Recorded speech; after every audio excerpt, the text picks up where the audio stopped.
Ada satu soalan yang sangat bagus. Orang tanya, tawaf bawa kasut yang ada najis burung merpati, kena dam apa? Kena dam ke tak kena dam? Dan sah ke tidak?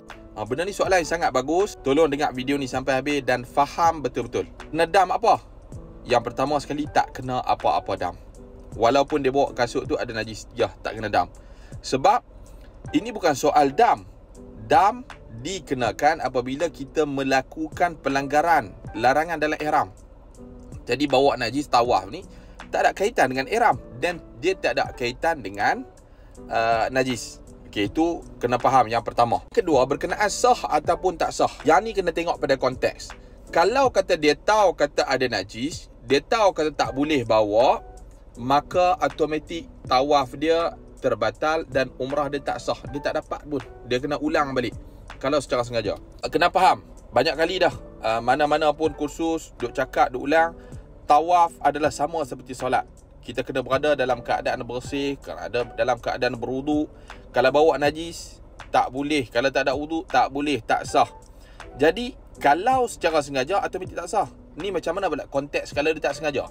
Dia tak tahu, boleh ke tak boleh. Dan dia confuse. Sama ada kasut dia ada najis ke tak ada najis. Sebab itulah, sering kali diulang. Saya pernah cakap banyak kali pun dalam video sebelum ni, pastikan kasut yang kita bawa tu bersih sebelum kita mula tawaf. Sampai depan pintu, kadang-kadang kita pasti dah bersih dekat hotel. Jalan daripada hotel nak pergi masjid tu, kita kuatiri terpijak najis, burung pati dan sebagainya. Ketuk, bersih, cek kasut, tapak apa semua. Kalau tak ada najis, okey, bawa. Kalau ada najis ataupun ragu-ragu, lebih baik tinggal kasut dekat rak-rak ataupun simpan dekat mana yang rasa selamat. Nak jamin kasut selamat? Wallahualam, tak ada jaminan. Sebab itulah jangan bawa kasut yang terlalu mahal.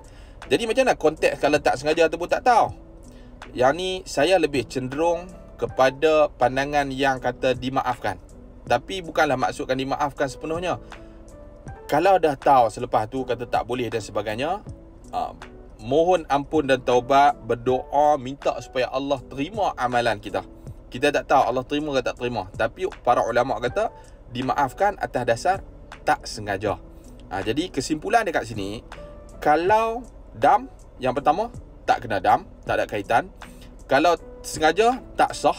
Kalau tak sengaja dimaafkan dengan syarat bertaubat, mohon ampun dan berdoa supaya Allah terima tawaf, ibadah dan umrah kita. Jadi harap sampai, harap menjawab. Jangan lupa like, komen dan share. Moga bermanfaat.